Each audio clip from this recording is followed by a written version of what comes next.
नमस्कार, आप देख रहे हैं बेगूसराय न्यूज प्लेटफॉर्म और मैं हूं आपके साथ खुशी। आइए रुक करते हैं आज की बड़ी खबर की ओर।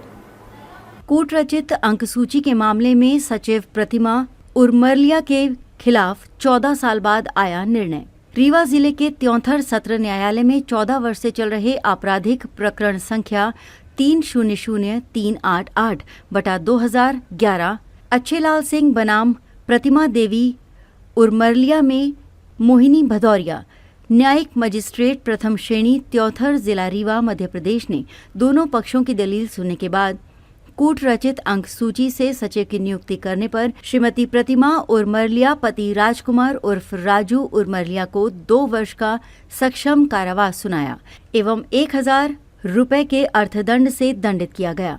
निर्णय में बताया गया कि अंक सूची में कम अंक प्राप्त किए थे, फिर भी प्रतिमा देवी का पंचायत कर्मी के पद पर नियुक्ति हुई है।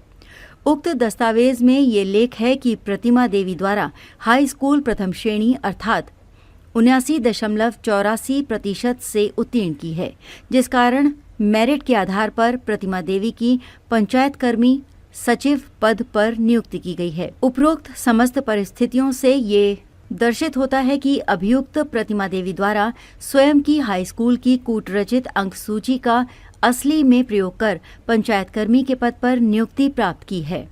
अंतिम आदेश।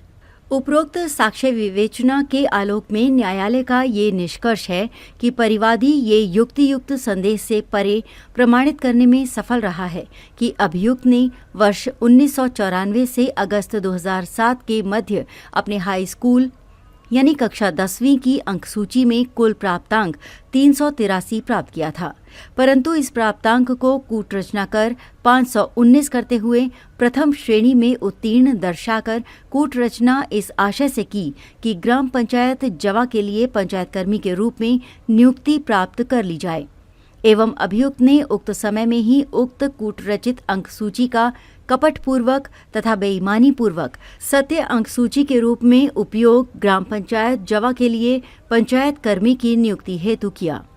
अतः अभियुक्त प्रतिमा देवी को भारतीय दंड संहिता की धारा 465 सह पठित धारा 471 के अंतर्गत दंडनीय अपराध के आरोप से दोष सिद्धि घोषित किया जाता है। प्रकरण में समन विचारण की प्रक्रिया अपनाई गई है।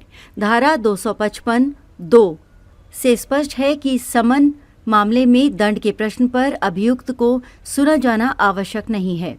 आरोपित अपराध 2 वर्ष तक के अधिकतम कारावास से दंडनीय है तथा समन प्रक्रिया द्वारा विचारणीय है। अभियुक्त ने कूट रचित अंक सूची का उपयोग कर पंचायत कर्मी की नियुक्ति प्राप्त की है। अभियुक्त प्रतिमा देवी द्वारा किए गए अपराध के आलोक में परिवीक्षा अधिनियम के अंतर्गत अभियुक्त प्रतिमा देवी को परिवीक्षा का लाभ दिया जाना उचित प्रतीत नहीं होता है। दंड के प्रश्न पर अभियुक्त के अधिवक्ता द्वारा निवेदन किया गया कि अभियुक्त विगत 14 वर्षों से प्रकरण का सामना कर रही, जिस कारण अभियुक्त को न्यूनतम दंड से दंडित किया जाए। अभियुक्त के अधिवक्ता के निवेदन पर विचार किया गया, किंतु जिस प्रकार वर्तमान में धोखाधड़ी की घटनाएं बढ़ती जा रही हैं, उक्त परिस्थितियों को दृष्टिगत रखते हुए अभियुक्त प्रतिमा देवी को केवल अर्थ दंड से दंडित किया जाना दर्शित नहीं होता है।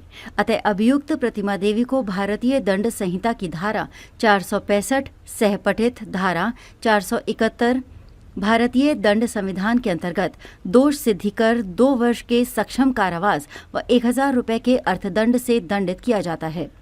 अर्थदंड की राशि न चुकाए जाने पर 1 माह का अतिरिक्त सश्रम कारावास उसे पृथक से भुगतवाया जाए। मध्य प्रदेश के रीवा से बेगूसराय न्यूज प्लेटफॉर्म के लिए दिनेश द्विवेदी की रिपोर्ट। खबरों में अब तक के लिए बस इतना ही। फिर होगी आपसे मुलाकात ऐसी ही एक और बड़ी खबर के साथ। तब तक के लिए नमस्कार और देखते रहिए बेगूसराय न्यूज प्लेटफॉर्म। ऐसे ही लेटेस्ट अपडेट्स पाने के लिए हमारे चैनल बेगूसराय न्यूज प्लेटफॉर्म को सब्सक्राइब करें और तुरंत नोटिफिकेशन पाने के लिए बेल आइकन प्रेस करना ना भूलें।